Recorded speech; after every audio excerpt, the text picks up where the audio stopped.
கண்ணியத்திற்குரிய எல்லாம் வல்ல அல்லாஹ்வினடியார்களே, ஒவ்வொரு காலகட்டத்திலும் மனித சமூகத்தில் ஏற்படக்கூடிய சில பேரிடர்கள், அதன் மூலம் அல்லாஹ் ரப்பல் ஆலமீன் மனித சமூகத்திற்கு ஏராளமான பாடங்களை உணர்த்துகிறான். சமீபத்தில் ஏற்படுத்திய பிக்ஜாம் புயல், மழை வெள்ளம் ஏராளமான பாடத்தை அல்லாஹ் ரப்பல் ஆலமீன் அதன் மூலமாக மனித குலத்திற்கு உணர்த்துகிறான். அதில் ஒன்று என்னன்னு சொன்னா, இறைவன் நாடினால் எந்த நேரத்திலும் எப்பேற்பட்ட பாதிப்புகளையும் அல்லாஹ் ஏற்படுத்துவான். அதுல மிகப்பெரிய ஒரு பாடம் என்னன்னு சொன்னா, இதுல பாதிக்கப்பட்ட பலர்கள் சாப்பாட்டிற்கு வழி இல்லாமல் நிறைய பேர் தவித்தாங்க. உணவு இருக்குது, அல்லாஹ்வுடைய மிகப்பெரிய அருள். நிறைய பேர்ட்ட காசு பணம் இருந்தது, பொருளாதாரம் இருந்தது, செல்வம் இருந்தது. 2 நாட்கள் அவருடைய செல்வத்தின் மூலம் அவர் உணவு சமைத்து சாப்பிடக்கூடிய ஒரு நிலையை அல்லாஹ் ஏற்படுத்தவில்லை. எவ்வளவு பணம் தான் உனக்கு இருந்தாலும் சரிதான், ஒருவேளை உணவு அல்லாஹ் உனக்கு கொடுக்க வேண்டும் என்று நினைத்தாலே தவிர வேறு யாராலும் உனக்கு கொண்டு கொடுக்க முடியாது என்கின்ற பாடத்தை அல்லாஹ் ரப்பல் ஆலமீன் இந்த பேரிடர் மூலமாக நமக்கு தந்தார். மாத்திரமல்ல, நாம களத்தில் இறங்கி அந்த மக்களுக்காக பாடுபட்டோம். அவர்களை இந்த பேரிலிருந்து மீட்டெடுப்பதற்காக இரவு பகல் பாராமல் அவருக்கான தேவைகளை, உணவு தேவைகளை, உடை தேவைகளை நாம் கொடுத்தோம். இதை இப்ப மாத்திரம் நம்ம செய்யறதில்லை.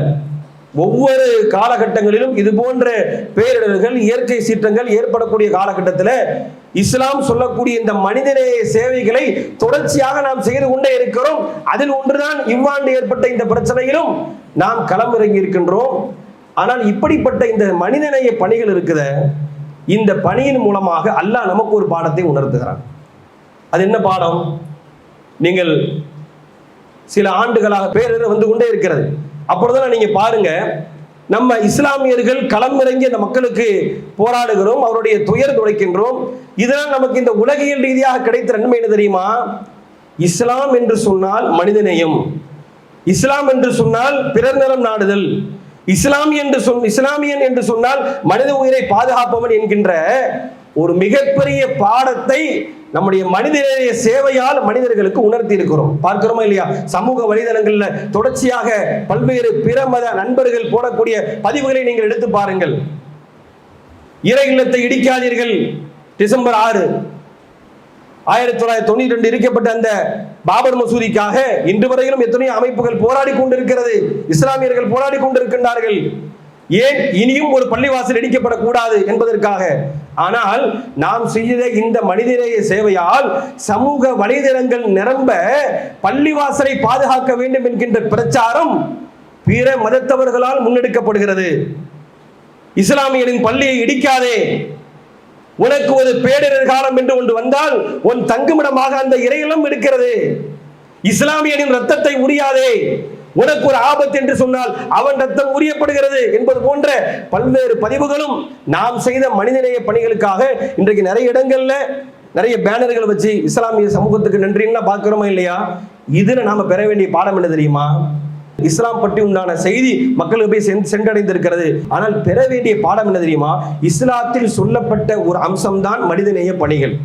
இந்த அம்சத்தை கையில் எடுத்து நாம் களம் இறங்கி மக்களுக்கு மனிதநேய சேவை ஆட்டுகின்ற பொழுது இஸ்லாம் என்றால் என்ன என்கின்ற பிரச்சாரம் மக்களுக்கு மத்திய வீரியமாக செல்கிறதே. அதே வேளையில் ஒட்டுமொத்த இஸ்லாத்தினுடைய வாழ்க்கை நெறியையும் நாம செய்யறது ஒரே ஒரு சேவை தான். எத்தனையோ இஸ்லாமிய நண்பர்கள், மனிதநேய சேவை செய்யக்கூடிய நண்பர்கள், ஆனால் இஸ்லாத்தினுடைய இன்னபிற வணக்க வழிபாடுகள், இபாதத்துகள் விஷயத்துல அவருடைய செயல்பாடுகளை எடுத்து பார்த்தால் அவருடைய இஸ்லாம் இல்லை என்று தோணுகிறது. ஒரே ஒரு விஷயத்தை மட்டும் கையில் எடுத்து செய்கிறார்கள். ஆனால் ஒரு அம்சத்தை கையில் எடுத்து நாம் செய்கின்ற பொழுது இஸ்லாம் இந்த அளவுக்கு மனிதர்களால் அது பேசப்படுகிறது, புகழப்படுகிறது என்று சொன்னால், ஒட்டுமொத்த இஸ்லாத்தினுடைய போதனைகளையும் ஒரு மனிதன் தன்னுடைய வாழ்க்கையில் கடைபிடித்தால் இஸ்லாம் எவ்வளவு வேகமாக மனிதனிடத்தில் சென்றடையும்.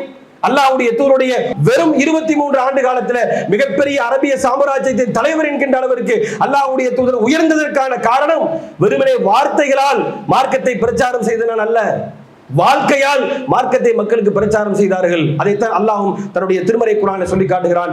அலைக்கும் அன்ஃபுஸக்கும், உங்களை நீங்கள் நெறிப்படுத்திக் கொள்ளுங்கள். இஸ்லாம் சொல்லக்கூடிய அனைத்து வகையான போதனைகளையும் உங்களுடைய வாழ்க்கையில் நீங்கள் கடைபிடியுங்கள். லா யதுர்ருக்கும் மன் லா இதஹததைத்தும், யாரெல்லாம் வழிகேட்டில் இருக்கின்றார்களோ அவர்களால் உங்களுக்கு எந்த பாதிப்பும் வராது என்று அல்லாஹ் தன்னுடைய திருமறை குர்ஆனில் சொல்லி காட்டுகிறான். எனவே இஸ்லாத்தினுடைய வாழ்க்கை நெறியை முழுக்க நம்முடைய வாழ்வில் கடைபிடித்தால் இஸ்லாம் இன்னும் வேகமாக சென்றடையும் என்கின்ற பாடத்தையும் அல்லாஹ் ரப்பல் ஆலமீன் இது போன்ற மனிதநேய சேவைகளால் நமக்கு உணர்த்துகிறான். அப்படிப்பட்ட நன்மக்களாக உள்ள இறைவன் உங்களையும் என்னையும் ஆக்கி அருள் புரிவானாக.